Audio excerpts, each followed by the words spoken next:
There are certain things the world has slowly started calling normal. But deep inside, something feels off.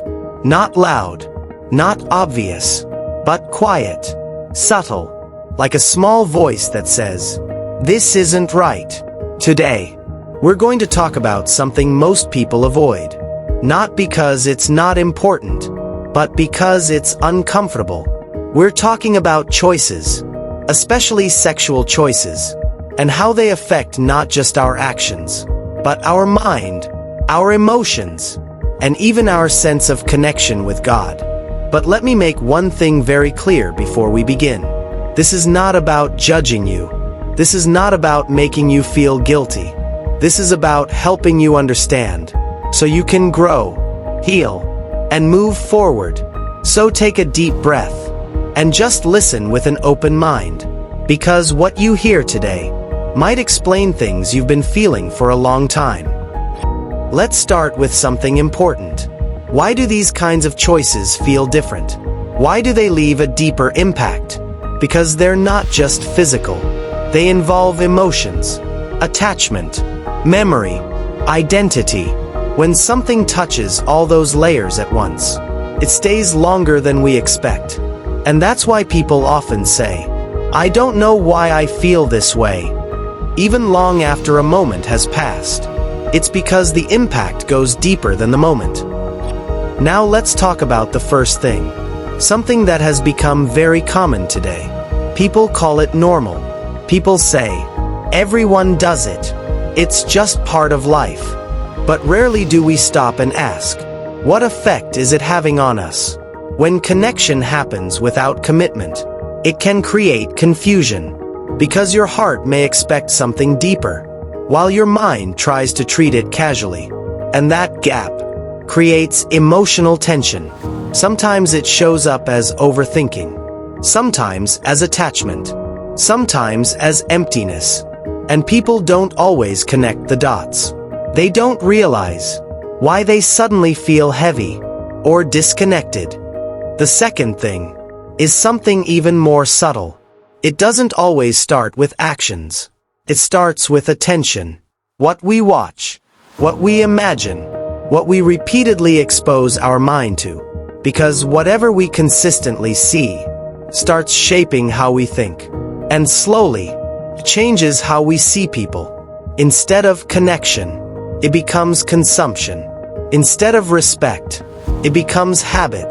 And over time, this can affect confidence, focus, and even real relationships. Not suddenly, but gradually. The third thing is emotional boundaries.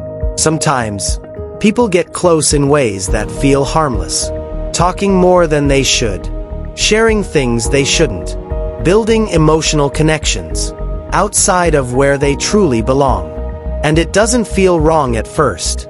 In fact, it feels comforting. But slowly, lines begin to blur.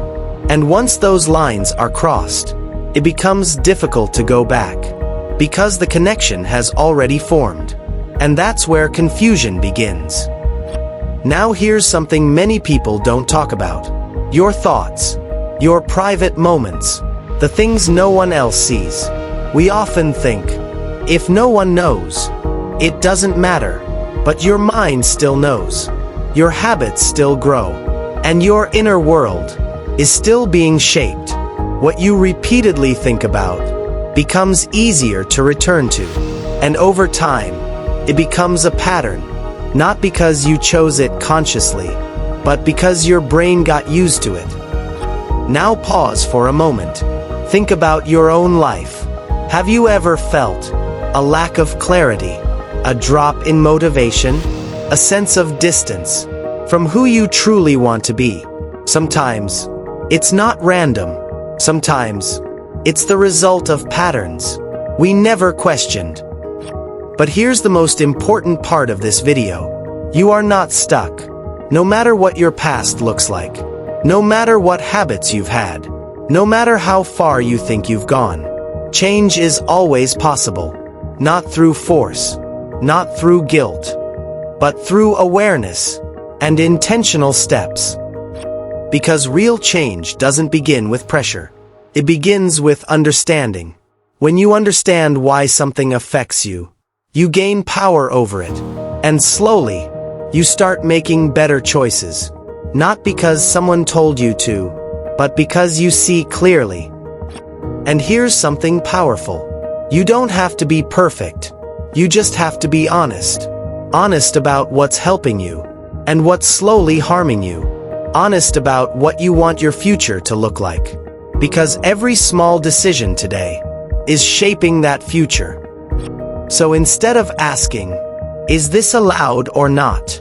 Ask a better question. Is this making me stronger or weaker? Is this bringing clarity or confusion? Is this helping me grow or pulling me back? Those questions change everything. And if you're listening right now, and something inside you feels different, don't ignore it. That awareness is the beginning of change. You don't need to fix everything today. Just take one step, one better decision, one moment of clarity. That's how transformation begins. And remember this, you are not defined by your past. You are not controlled by your habits. You are not alone in this journey. You are capable of change. You are capable of discipline. And you are capable of becoming the person you truly want to be. If this message spoke to you, even a little, don't keep it to yourself. Share it with someone who might need it. Because sometimes, one message can change someone's direction completely. And if you want more content like this, that helps you understand yourself better and grow stronger mentally and spiritually, make sure to subscribe. Because this is just the beginning. Your journey starts now. Amen.